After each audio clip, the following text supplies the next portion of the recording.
Hallo zusammen und willkommen zu einem ganz besonderen Video. Und zwar wird Kalle heute 1 Jahr alt, also genau heute. Und dann gibt es sozusagen immer ein Special für den jeweiligen Hund bei mir. Und zwar zeige ich euch, wie ich Klein-Kalle gemalt habe mit Aquarell. Ist der nicht niedlich? Er war schon echt süß. Ich meine, sie sind immer noch niedlich, aber wenn sie klein sind und Welpe sind, sind sie immer noch mal ein bisschen niedlicher. Und ich werde noch ein paar Videos und Fotos von ihnen zwischendurch einblenden. Ich hoffe natürlich, ihr bleibt dran. Gebt dem Video wie immer gerne einen Like, wenn es euch gefällt. Und schreibt super gerne einen Kommentar. Zum Beispiel könnt ihr Kalle zum Geburtstag gratulieren. Und dann lasst uns loslegen. Kommt mit! Nun bereite ich erstmal meine Materialien vor. Aktiviere meine Aquarellfarben mit einer Sprühflasche und Wasser und mische mir schon mal die Farbe für den Hintergrund an. Als nächstes befeuchte ich erstmal den Rand des Motives. Dabei male ich mit dem Wasser etwas über den Rand, weil Kalle hat ja am Rand so flauschiges Fell und dann soll das keine klare Linie ergeben. Und das finde ich immer total geil, wenn die Aquarellfarbe so ausblumt, wenn man da auf das feuchte Papier geht. Also ich finde das immer sehr cool. Und als Hintergrundfarbe habe ich hier Perry Lane Violett gewählt, weil ich finde, ja, so rosé-lila Töne stehen Kalle halt sehr gut. Ich weiß, er ist ein Rüde, aber er steht ihm trotzdem sehr gut, finde ich. Und deswegen habe ich die eine Hälfte halt mit so einem Violett gemacht. Und auch nass in nass noch ein paar Sprenkel reingegeben, die jetzt auch nach und nach noch ausblumen und dann nochmal ganz interessante Effekte ergeben. Genauso habe ich auf der Seite auch noch an einer Stelle sehr viel Wasser dazu gegeben und das wird später auch noch einen coolen Effekt ergeben. Mit dem Grau von der anderen Seite habe ich jetzt noch mal ein paar Sprenkel in den lilanen Hintergrund gemacht und genau das gleiche mache ich jetzt gleich beim Grauen, also dass ich da auch von den Violett ein paar Sprenkel reinmache, damit sich die Farben da einfach wiederholen.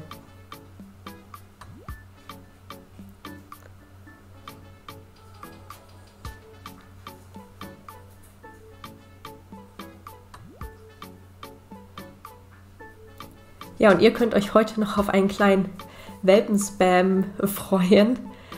Ich werde noch einige Videos und Fotos, wie angekündigt, zwischen den Steps immer zeigen.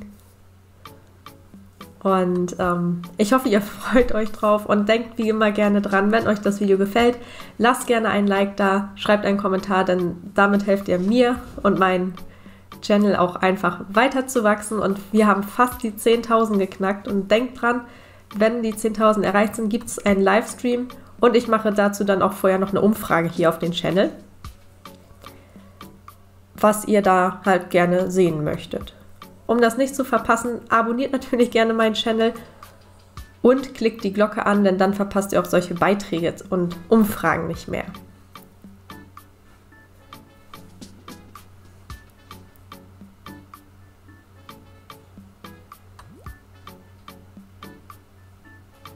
Übrigens, wenn ihr das Motiv nachmalt und wenn ihr das dann auf Insta postet, nutzt gerne den Hashtag VitasArtworks, also alles klein und zusammengeschrieben.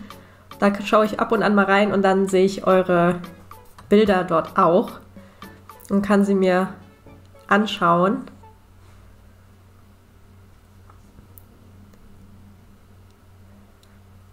Und gleich lasse ich das Bild auch erstmal trocknen, denn bevor ich mit der nächsten Schicht beginne, muss das Blatt auf jeden Fall komplett trocken sein. Bis dahin gibt es Klein-Kalle zu sehen.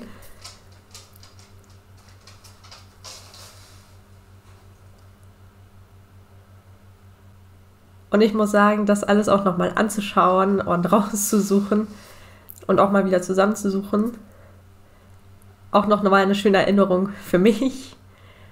Hier sind die ersten Bilder und Videos von den ersten Tagen, wo er bei uns war.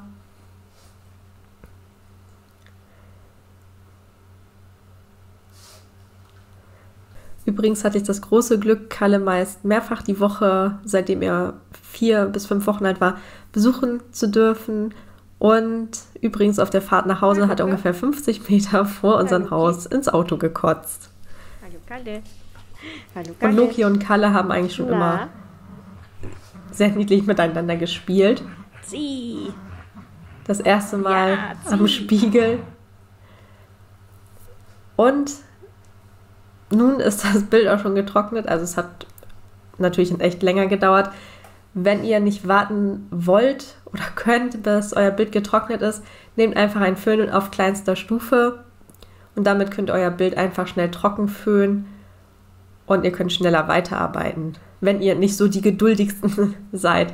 Manchmal mache ich das tatsächlich auch, aber oftmals bin ich auch ein wenig zu faul, sage ich mal, mir den Föhn extra herzuholen oder damit zum Föhn zu gehen. Und dann warte ich einfach.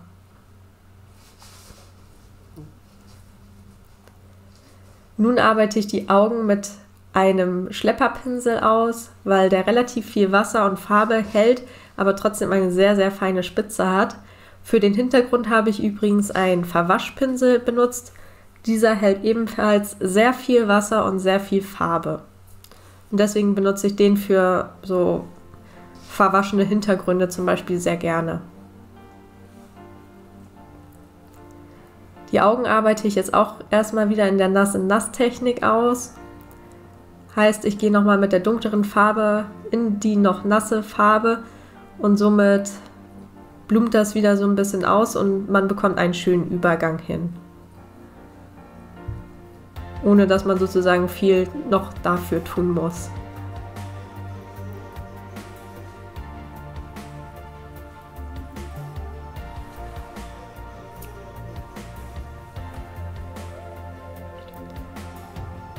Kalle hat in beiden Augen braun und blau.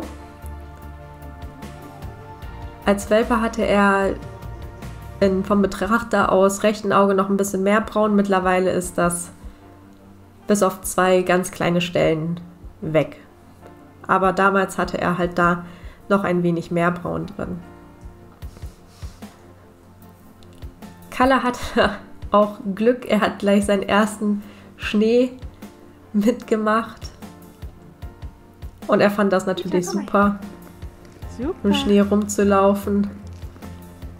Vita war nicht so davon zu begeistern.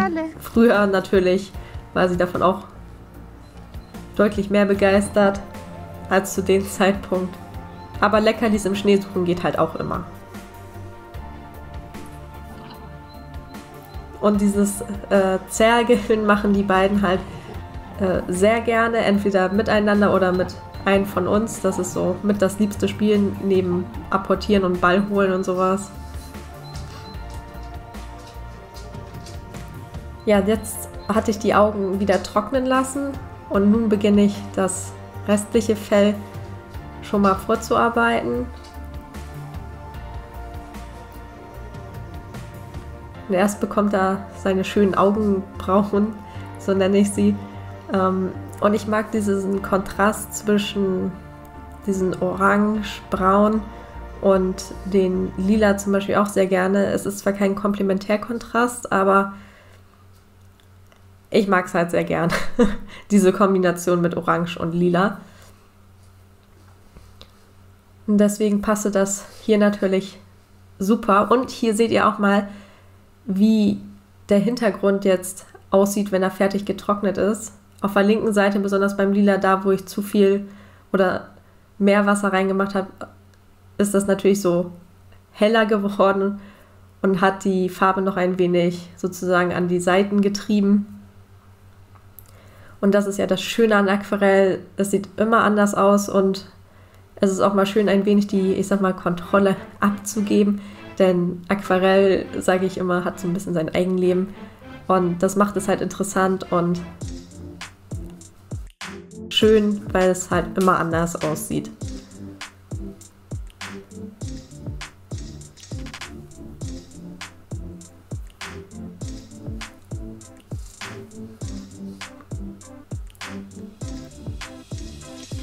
Wenn ich Detailarbeit mache, arbeite ich immer nass auf trocken, denn dann blumt das nicht so aus und verschwimmt so ineinander, sondern man bekommt halt richtig schön detaillierte Striche hin.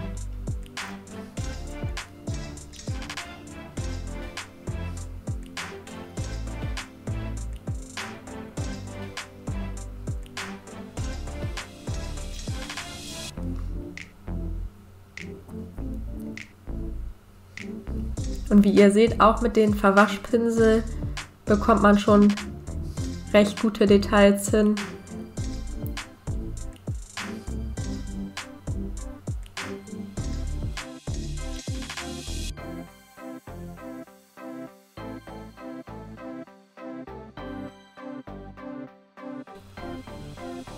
Und ich versuche halt alles auch mal aus den Pinseln sozusagen rauszuholen, die mal mit der Seite zu verwenden, mal stark aufzudrücken, mal nur die Spitze zu verwenden und so weiter. Denn dann merkt man eigentlich, wie viel mit einem Pinsel auch schon möglich ist.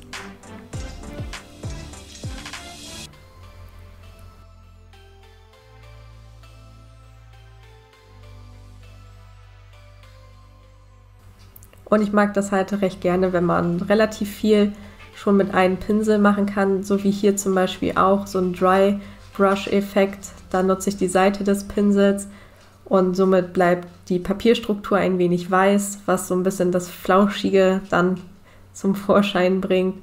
Dafür sollte der Pinsel allerdings trotzdem relativ trocken sein, denn wenn der halt relativ nass ist, geht die Farbe und das Wasser trotzdem in die Vertiefung vom Papier rein.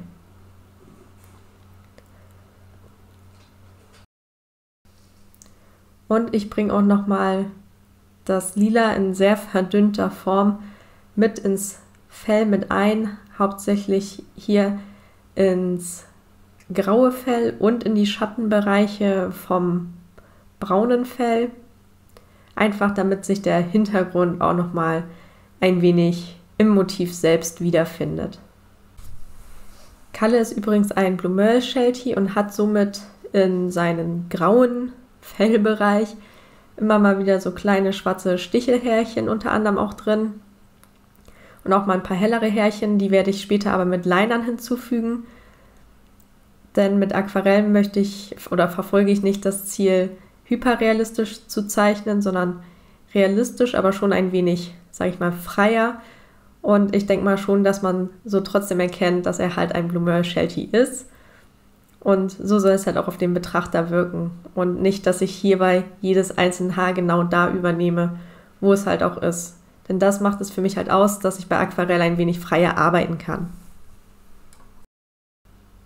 Mit einem Schlepperpinsel kann man übrigens super gut natürlich feine Details einbringen. Die kommen zu einer sehr schönen feinen Spitze und halten aufgrund der Länge auch noch mal ein bisschen mehr Wasser.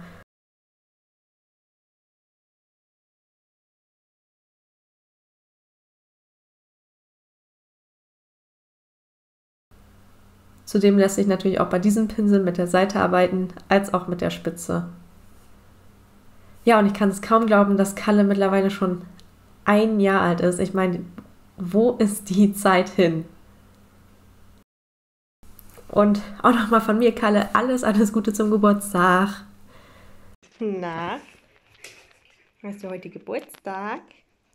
Ne, hast du heute Geburtstag? Ja.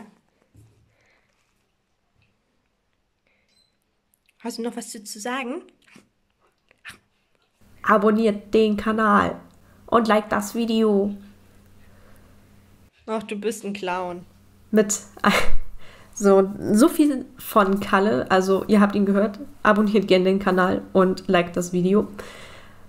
Mit einem weißen Acrylmarker bringe ich noch ein paar Highlights ins Fell und in die Augen ein. Und ich habe auch noch ein paar Schnurrhaare gemalt damit.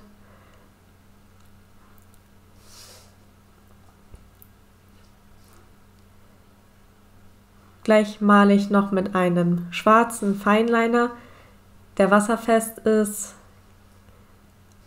auch dunkle Härchen noch ein.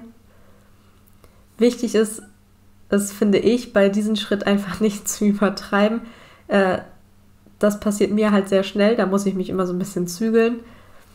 Aber mittlerweile geht es halt, weil ich mir dann immer denke, ich warte erstmal ab, gucke mir das den nächsten Tag nochmal an und dann kann ich ja immer nochmal mit weißen und schwarzen Liner drüber gehen.